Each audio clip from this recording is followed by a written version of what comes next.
இது வந்து ஒரு வீடியோ வந்து இப்ப செம வைரலா போயிட்டு இருக்கு. அது வேற ஒண்ணும் இல்ல, ஒரு பெண் காவலர் வந்து சிங்கப்பெண் அப்படிங்கிற ஒரு டிஷர்ட் போட்டு, ஒரு காக்கி பேண்ட் போட்டு, ஒரு பிளாக் கலர் ஷூ போட்டு வண்டியில போயிட்டு இருக்கும்போது அந்த வண்டியில கேமரா எடுத்த மாதிரியான ஒரு காட்சிகள் போயிருக்கு. அந்த காட்சிகள் வந்து இணையத்துல வந்து செம வைரலா போயிட்டு இருக்கு. அந்த வைரலா போறதுக்கான காரணம் என்ன அப்படின்னா, விஜய் அவர்கள், திரு முதல்வர் விஜய் அவர்கள் வந்து பதவி பிரமாணம் பண்ணும்போதும் சரி, வேட்பாளரா பிரச்சாரம் பண்ணும்போதும் சரி, அவர் மிக முக்கியமா வச்சது என்னன்னா, குழந்தைகளுக்கும் சரி பெண்களுக்கும் சரி பாதுகாப்புல எந்த காம்ப்ரமைஸும் கிடையாது, அதுல வேற லெவல்ல இருக்கும் அப்படின்னு சொல்லியிருந்தாரு. அதுல மிக முக்கியம் என்னன்னா, நான் ஆட்சிக்கு வந்தேன் அப்படின்னா கண்டிப்பா சிங்க பெண்கள் அதிரடி படைன்னு சொல்லி ஒரு படையை தனியா ஆரம்பிச்சு குழந்தைகள் பெண்களுக்கு மட்டுமே முழுக்க முழுக்க பாதுகாப்பு சார்ந்த அந்த அமைப்பு செயல்படும் அப்படிங்கிற மாதிரி அமைச்சிருந்தாங்க. ஆல்ரெடி ஜெயலலிதா காலகட்டங்களில் என்ன ஆச்சு அப்படின்னா, ஒரு பிங்க் கலர் வண்டி ஒண்ணு போயிருக்கும், காவல்துறை சார்ந்த வண்டிகள். அந்த வண்டி என்னன்னா முழுக்க முழுக்க பெண் காவல் நிலையம் அப்படின்னு சொல்லுவாங்க. A to Z வரைக்கும், அத பாட்டம் வரைக்கும் முழுக்க முழுக்க பெண் காவலர்களுக்கான காவல் நிலையம், பெண் காவலர்கள் மட்டுமே இருக்கக்கூடிய ஸ்டேஷன்ஸ் எல்லாம் வடிவமைக்கப்பட்டது. யாரு?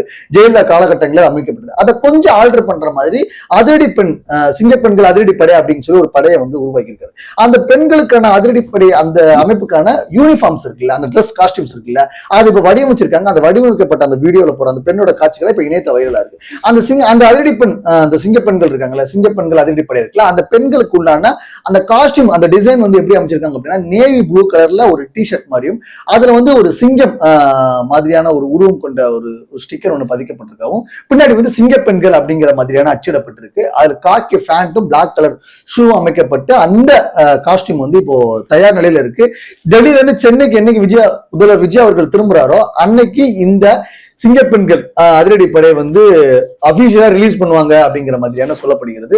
சோ இந்த சிங்கப்பெண்களோட செயல்பாடுகள் எப்படி இருக்க போகுது அப்படிங்கிறத வரும் நாட்கள் நம்ம பார்த்து தெரிஞ்சுக்கலாம். ஆனா பெண்களுக்கும் குழந்தைகளுக்கும் அது என்ன மாதிரியான அமைப்புகளோ படைகளோ இல்ல என்ன மாதிரியா போட்டாலும் அது எப்பவும் வரவேற்கக்கூடிய விஷயங்கள்ல மாற்று கருத்தே கிடையாது.